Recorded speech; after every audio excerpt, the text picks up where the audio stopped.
Olá, boa noite. Bom, se é que podemos começar o Band Cidade Entrevista de hoje assim, visto o labirinto de corrupção no qual estamos cada vez mais nos afundando. As falcatruas políticas vêm desde a origem da Terra, isso é conhecimento de todos. Nem mesmo o poderoso Império Romano se livrou delas. Aqui no Amazonas não é diferente. Vivemos em um dos estados onde o índice de corrupção é grande. Todos os dias lemos e vemos notícias de desvio de verba, abuso do poder e outros crimes cometidos por quem escolhemos na expectativa de dias melhores. A última notícia bombástica, que já não nos assusta tanto, porque estamos acostumados com as falcatruas, vem do polêmico Ministério dos Transportes.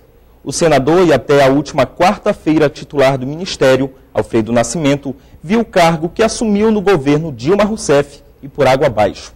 Seu nome foi citado nos principais jornais e revistas do país como integrante de um esquema fraudulento que acontecia dentro do Ministério dos Transportes. Resultado, Alfredo Nascimento pediu demissão por não aguentar a pressão. Agora o senador pode perder também a cadeira no Senado. Com a polêmica envolvendo um grande nome da política amazonense, o tema do Band Cidade Entrevista de hoje não poderia ser outro. Por isso, nesta edição, eu converso com o cientista político Carlos Santiago, que também é consultor do Congresso Nacional e professor. Boa noite, professor. Mais uma notícia nada agradável no cenário da política brasileira, não é mesmo? Boa noite, Rômulo. Boa noite, os amazonenses que estão nos assistindo. De fato, é um fato extremamente desagradável. Segundo os dados da Federação das Indústrias do Estado de São Paulo, a Fiesp, 80 milhões por ano são desviados dos recursos, são desviados dos cofres públicos. Isso seria o suficiente, por exemplo, Rômulo, para colocar água na casa de todos os brasileiros. Isso seria suficiente, por exemplo, para resolver o problema habitacional desse país. Isso seria suficiente para desenvolver um programa, inclusive, de combate à fome, à miséria desse país. E é uma pena que todo esse recurso vá para o ralo da corrupção. Eu acho que a corrupção nesse país é quase que um elemento sistêmico, né? É um fenômeno sistêmico, né? Que parece que faz parte, inclusive, da cultura do brasileiro. Isso é uma pena. Pois é, professor, as falcatruas políticas, como eu falei na abertura do programa, elas surgiram bem antes. A gente tem conhecimento aí de corrupção até mesmo no grande Império Romano, que foi referência desde o início dos tempos. Isso realmente já se tornou um vício, principalmente aqui no Brasil, a gente se acostumar às falcatruas políticas? O país parece que acaba se acomodando, o nível de indignação é muito pouco. Vejo aí com bons olhos, inclusive, movimentos contra isso, que é o Fórum de Combate à Corrupção, Fórum Estadual, movimentos no Congresso Nacional contra isso, mas me parece ainda um movimento muito pequeno pelo tamanho e pela gravidade que é a corrupção nesse país. Agora, no Brasil, acho que isso é muito mais forte, porque no país, no nosso país, o Estado ele tem uma capacidade de presença muito grande, né?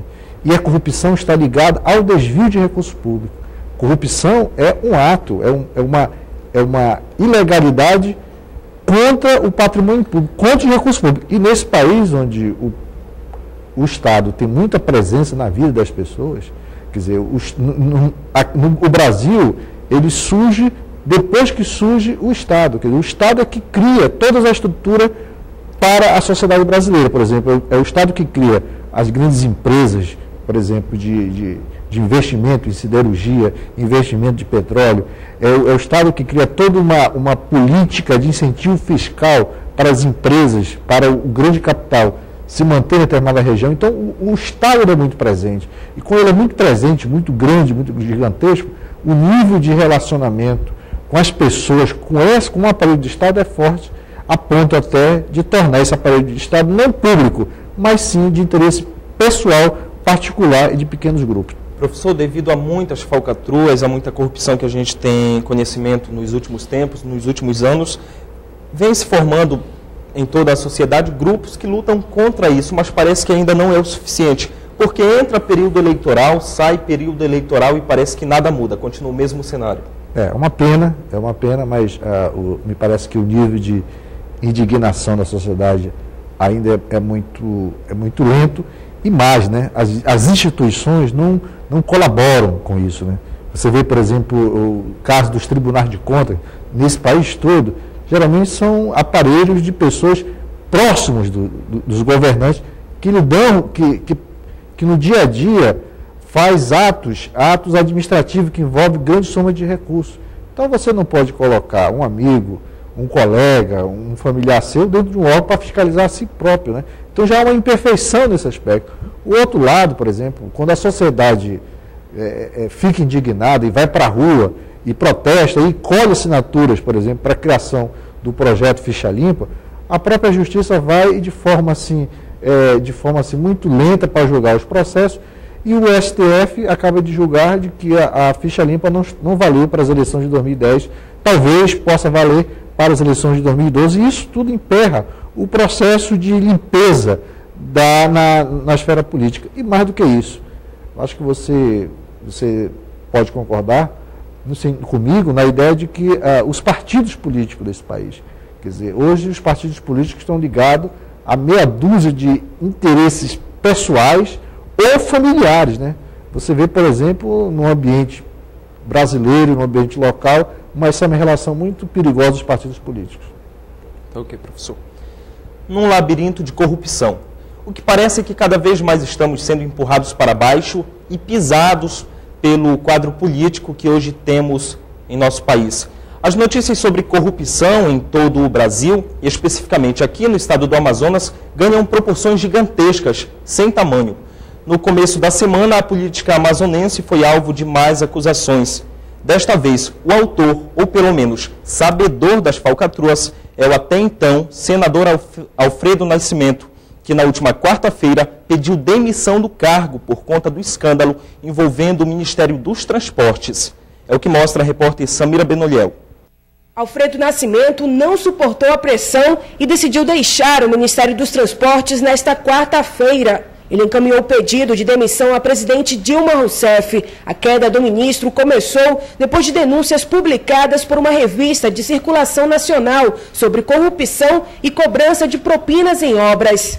Hoje, novas denúncias foram divulgadas, desta vez contra familiares do ministro. De acordo com as reportagens, o patrimônio do filho de Alfredo, Gustavo Moraes Pereira, cresceu mais de 86.000% em apenas 2 anos. Em Manaus, Gustavo é sócio de uma agência de publicidade localizada em uma área nobre de Manaus e também tem sociedade com um grupo de empresários da construção civil. Ele é sócio deste edifício comercial que está em construção, localizado na Avenida Djalma Batista. Em nota, Alfredo Nascimento explicou que decidiu sair para colaborar com o esclarecimento das suspeitas. Ele vai voltar a assumir sua cadeira no Senado e a presidência nacional do PR. Nossa equipe de reportagem tentou entrar em contato com o presidente do PR no Amazonas, o deputado federal Henrique Oliveira, para saber se o partido continua com o cargo no ministério, e com o senador João Pedro, que atualmente ocupa a vaga de Alfredo no Senado. De acordo com os assessores, os dois estão em reunião e não vão se pronunciar sobre o assunto. Professor, em todos os escândalos, o que parece, ou pelo menos em boa parte deles, é que a demissão, pedir demissão, solucionaria o caso. Porque isso geralmente acontece e essa realmente é uma realidade constante? Porque a corrupção não pode ser ligada diretamente a um cargo em que você ocupa, né? Mas a sua ação do dia a dia, o seu cotidiano, né? As suas relações que você forma em torno disso. Você vê, por exemplo, o caso do ex-presidente do Senado Federal, Renan Calheiro, que saiu da presidência, abriu mão da presidência do Senado Federal, mas continuou senador, foi até reeleito, né? E hoje até pleiteia, inclusive, voltar à presidência do Senado. Você vê, por exemplo, o caso do ex-presidente Collor, né? Que também renunciou e foi cassado, mas voltou à cena política. Eu acho que tem que ter medida mais drástica com relação a isso. Isso não é brincar com a sociedade, o próprio esquema político, a própria justiça nessa hora, não brinca com a sociedade nesses fatos?